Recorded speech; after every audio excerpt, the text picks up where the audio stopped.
Welcome बच्चों, मैं doctor Mridula Sharma आपको बीएससी थर्ड ईयर का सॉल्यूशन चैप्टर पढ़ा रही थी, जिसके अंदर हमने राउल्ट के नियम और उससे होने वाले विचलन को पढ़ लिया था।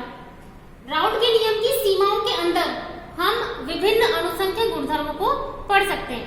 Different colligative properties of solution we can study by the application of Raoult's law, जिनमें से पहली कोलिगेटिव प्रॉपर्टी है वाष्प दाब में आपेक्षिक अवनमन, relative lowering of vapour pressure.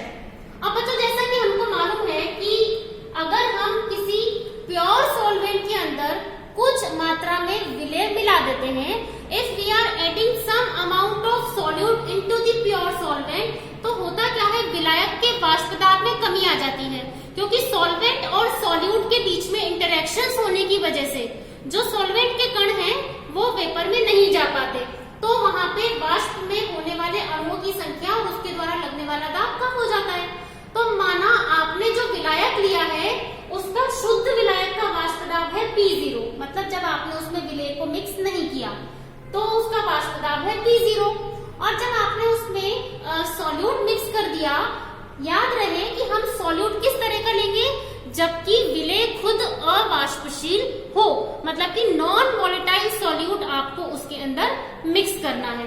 तो सपोज जब आपने उसमें कुछ मात्रा मिला दी विलेय की, तो विलयन का वाष्प दाब, मतलब कि विलयन में विलायक का वाष्प दाब PS माना, तो कितनी कमी आ गई, केवल देखो बच्चों मैंने अंडरलाइन किया है लोअरिंग ऑफ वेपर प्रेशर, कमी आ रही है वाष्प दाब में विलायक के, तो शुद्ध विलायक में से विलयन का जो वाष्प दाब है वो माइनस हो जाएगा, तो डिफरेंस हमको मिलेगा, ठीक है ना। तो क्या होगा, वो P0 माइनस PS। अब कोलिगेटिव प्रॉपर्टी क्या है, रिलेटिव लोअरिंग, वाष्प दाब में आपेक्षिक अवनमन, तो हमें किससे कंपेयर करना पड़ेगा इसको, प्योर सॉल्वेंट से, और प्योर सॉल्वेंट का P0 है, तो हमें पता है relative lowering of vapour pressure is equal to the ratio of lowering of vapour pressure to the vapour pressure of pure solvent, मतलब कि वाष्प दाब में आपेक्षिक अवनमन किसके बराबर होता है, वाष्प दाब में आने वाली कमी और शुद्ध विलायक के वाष्प दाब के अनुपात के। ये राउल्ट के नियम के अनुसार है। अब अगर हम कह रहे हैं कि जितना जितना विलेय आप मिलाते जाएंगे उतना उतना सॉल्वेंट का सॉल्यूशन में वेपर प्रेशर कम होता जाता है, इसका मतलब कि ये आपेक्षिक अवनमन किस पे निर्भर करेगा, सॉल्यूट के मोल फ्रैक्शंस पे, मतलब कि विलेय के मोल भिन्न कितने हैं उस विलयन के अंदर, उसके हिसाब से आपेक्षिक अवनमन होगा। तो राउल्ट के नियम के अनुसार P0 minus PS upon P0 will be equals to the mole fraction of the solute। माना कि अगेन माना स्मॉल n आपके क्या है, विलेय के अणुओं की संख्या, small n is the number of moles of solute, और कैपिटल N है सॉल्वेंट के नंबर ऑफ मॉलिक्यूल्स, शुद्ध विलायक के अणुओं की संख्या। तो विलयन की कुल अणुओं की संख्या और उसमें से कितना भाग ले रहा है विलेय का, वो होता है उस अवयव का मोल फ्रैक्शन। तो यहाँ पे क्या हो जाएगा, this is number of moles of the solute और n plus n total number of moles into the solution. तो ये हो गया हमारे पास mole fraction of the solute.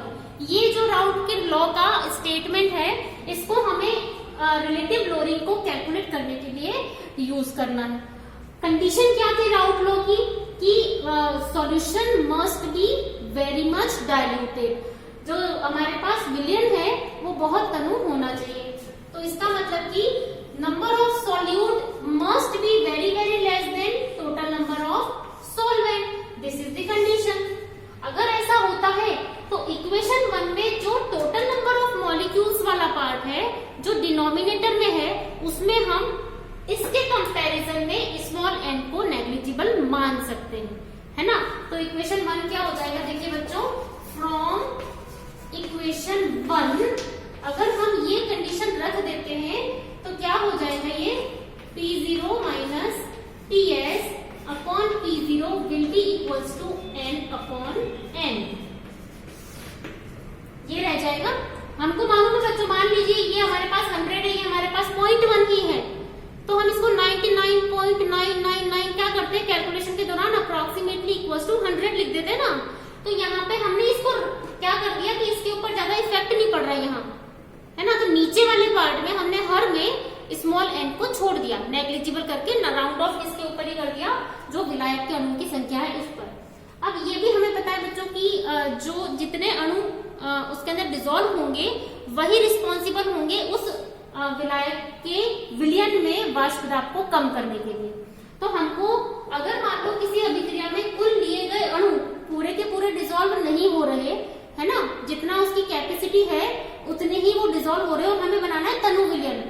तो उसमें सपोज करो कि molecular weight of the solute,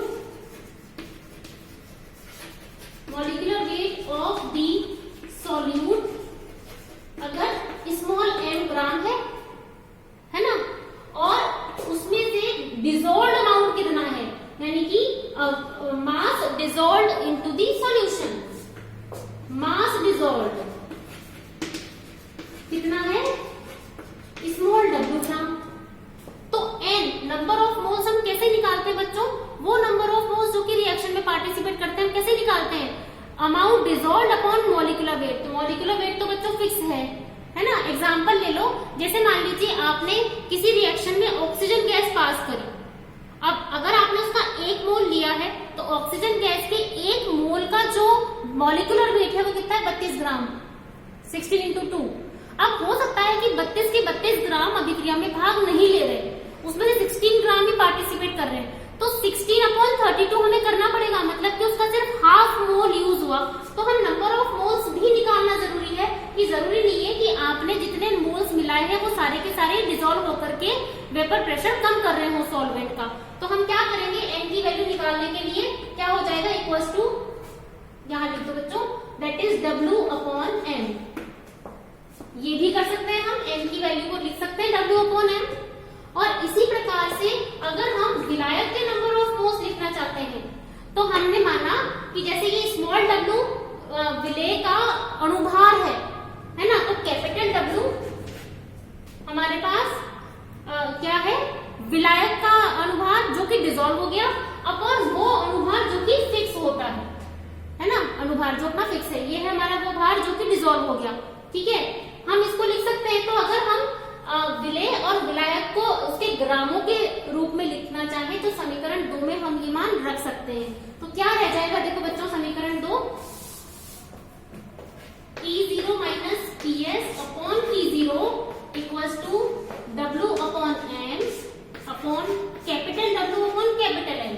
तो ये विलायक का अणुभार और विलायक का घुला हुआ भार, ये विलेय का अणुभार और विलेय का घुला हुआ अणुभार, और ये कैपिटल M क्या है, विलायक का अणुभार जो निश्चित है, और ये वो भाग जो कि अपना पार्टिसिपेट कर रहा है। ठीक है ना, क्योंकि अपन ने कितना लिया है, विलायक का अणुभार, वाटर लेके देखो बच्चों, वाटर के एक अणु में जितना भार है 18 ग्राम, तो यहाँ पे तो आएगा 18। लेकिन मान लो आपको रिएक्शन में 1000 ml लेना था, तो आप 1000 ml को वे कर लोगे और उसका मान यहाँ रखोगे, तब उसका अनुपात जो आएगा वो उसके नंबर ऑफ मोल्स होंगे। ये आपको ध्यान रखने वाली बात है ना, ये अलग अलग होंगे दोनों चीजें। ठीक है, ये वैल्यू अगर आप सॉल्व करते हो तो आपको देखो क्या मिलेगा बच्चों, small w upon small m, इसको हम ऐसे लिख सकते हैं। ये देखिए, इसको सॉल्व करेंगे। अब देखो इस वाली इक्वेशन में हमें क्या दिख रहा है, जो विलायक का भार हमने लिया सॉल्यूशन बनाने के लिए, और ये w अपॉन m है उसके नंबर ऑफ मोल्स सॉल्यूट के जो भार ले रहे हैं, मतलब कि अणुभार। तो ये भार ही है, सारे के सारे वेट्स हैं। तो जहां पे हम विलायक और विलेय दोनों ही भारों में लेते हैं, दोनों ग्रामों में लेते हैं, तो विलयन की यूनिट क्या होती है, इस इकाई में हम उस विलयन को शो करते हैं मोलरता में, मोलैरिटी। तो ये क्या कहलाएगी, पूरी की पूरी molarity into molecular weight of the solvent. इसका मतलब कि राउल्ट के नियम से हमें ये और पता चलता है कि अगर वाष्प दाब में आपेक्षिक अवनमन हमें निकालना है, ज्ञात करना है, तो वो किसके बराबर होगा, उस विलयन की मोलरता और उस विलायक के अणुभार के गुणनफल के बराबर होगा। तो इस समीकरण से बच्चों देखो हम क्या कर सकते हैं, और देखो हमने क्या करा, इसको मोलैरिटी यानी मोलरता जिसको हम कहते हैं, अगर हम मोलरता के रूप में इसको लिख देते हैं तो क्या रह जाएगा ये, कि वाष्प दाब में आपेक्षिक अवनमन molality into molecular weight of solvent के बराबर, इनके मल्टीप्लिकेशन के बराबर होता है। एक ये स्टेटमेंट हमारा इससे आता है। तो एक काम तो हमारे पास हो गया कि हाँ, जो हमको पता चल रहा है कि कितने ग्राम आपने मिलाया उसके हिसाब से। देखो मोलैलिटी मतलब विलेय का पार्ट और मॉलिक्यूलर वेट सॉल्वेंट का पार्ट, दोनों पे निर्भर कर रहा है। तो वाष्प दाब में आपेक्षिक अवनमन राउल्ट के नियम से इतना हम निकाल पाए। अब हमको पता है कि इसका एक वैकल्पिक कथन जो ऑल्टरनेटिव स्टेटमेंट है वो भी हमको ज्ञात करना है। ऑल्टरनेटिव स्टेटमेंट में हमें एक चीज हमने करी थी बच्चों की मोल भिन्नों पे निर्भर कर रहा है नहीं, तो किसी आदर्श विलयन, क्योंकि राउल्ट लोग पालन करवा रहे हैं, तो आदर्श विलयन में मोल भिन्न का जो योग है वो बनाना चाहिए, है ना। एडिशन ऑफ कंपोनेंट्स, दोनों कंपोनेंट्स की जो मोल भिन्न है वो बनानी चाहिए। तो वहां पे हमने 1 माइनस एक्स बी, क्योंकि सॉल्यूट पे डिपेंड कर रहा था, तो 1 में से माइनस कर दिया, कम हो गई थी वो वैल्यू। तो यहाँ पे जो राउल्ट लॉ का स्टेटमेंट है, तो alternative of relative lowering of vapour pressure, हम इसका एक वैकल्पिक कथन और निकालना चाहते हैं वाष्प दाब में आपेक्षिक अवनमन का। तो हमें पता है कि पहले तो इसका स्टेटमेंट, कथन स्टेटमेंट कर रहे हैं बच्चों हम, है ना, ऑल्टरनेटिव कर रहे हैं, इसका मतलब उसके कथन का। तो कथन क्या था, वाष्प दाब में आपेक्षिक अवनमन विलेय की मोल भिन्न के बराबर है।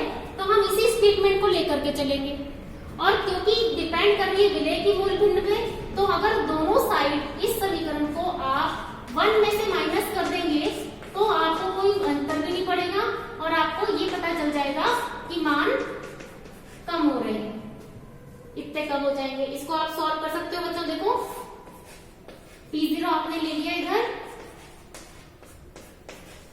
ये माइनस जब ओपन होगा ये वाला माइनस प्लस हो जाएगा, इस side n plus capital N आ जाएगा।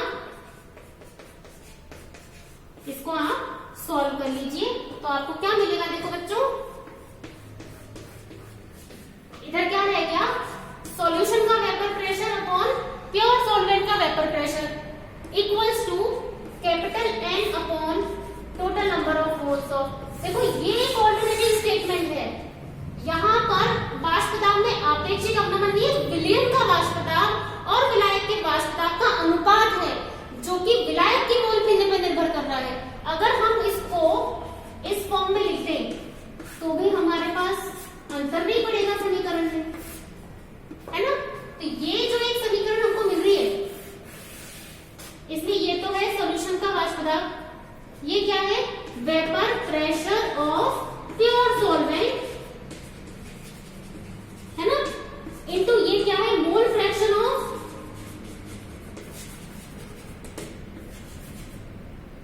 सॉल्वेंट। तो सॉल्यूशन का वेपर प्रेशर जो है वो किसका है, एक तरह से सॉल्वेंट का। और यही स्टेटमेंट है राउल्ट के नियम का कि किसी भी अवयव का वाष्प दाब विलयन में कितना होगा, उसकी प्योर स्टेट में वेपर प्रेशर और उसके मोल फ्रैक्शन में। तो ऑल्टरनेट से भी हमें राउल्ट का लॉ निकल के आ जाता है। इसका मतलब कि हम वाष्प दाब में आपेक्षिक अवनमन को ज्ञात कर सकते हैं। तो इससे हमें क्या पता चल रहा है, दिस इज कांस्टेंट, ये फिक्स वैल्यू होगी। तो PS will be proportional to the N upon capital N upon small n। तो हम इसको क्या लिख सकते हैं, देखो बच्चों, और because P0 is constant for any pure solvent, तो हम इसको लिख सकते हैं PS is proportional to the mole fraction of pure solvent. ठीक है, तो ये हमारे पास इतना हमको अगर पूछा जाता है तो राउल्ट लॉ के द्वारा वाष्प दाब का आपेक्षिक अवनमन हम इस प्रकार से ज्ञात कर सकते हैं। और इसके बाद जब अपने को वापस, क्योंकि हर बार आपको जो क्वालिटेटिव आप प्रॉपर्टी स्टडी करते जाएंगे आपको कंडीशन वो पूछता जाएगा कि लिमिटेशंस क्या है। तो आपको मैंने बताई थी वो वही स्थितियां हैं और वही उसकी सीमाएं हैं। तो वो लिमिटेशन आपको बतानी है कि सॉल्यूशन डाइल्यूट होना चाहिए, सॉल्यूट नॉन वॉलेटाइल होना चाहिए, कोई इंटरेक्शंस नहीं होनी चाहिए सॉल्वेंट और सॉल्यूट के बीच में, ना तो उनका एसोसिएशन होना चाहिए म्यूचुअली और ना ही डिसोसिएशन होना चाहिए। तो इस प्रकार के सॉल्यूशन अगर हम प्रिपेयर करते हैं और ये प्रॉपर्टीज स्टडी करते हैं तो पहली अनुषंगिक गुणधर्म हम इस प्रकार से ज्ञात कर पाते हैं। ठीक है बच्चों, अब इसके बाद क्योंकि वाष्प दाब में कमी हो जाती है विलय को मिलाने पर, तो उसको प्योर सॉल्वेंट के बराबर करने के लिए ऑब्वियसली हमको टेम्परेचर ज्यादा देना पड़ता है। तो विलयन में विलायक का वाष्प दाब शुद्ध विलायक के बराबर करने के लिए टेम्परेचर मस्ट बी इंक्रीज, तो उनके बॉइलिंग पॉइंट इंक्रीज हो जाते हैं। तो सेकंड प्रॉपर्टी इसी से कनेक्टेड है, that is elevation in boiling point, मतलब कि क्वथनांक में उन्नयन। वो अपन करेंगे बच्चों नेक्स्ट वाले लेक्चर में। ठीक है, थैंक यू सो मच।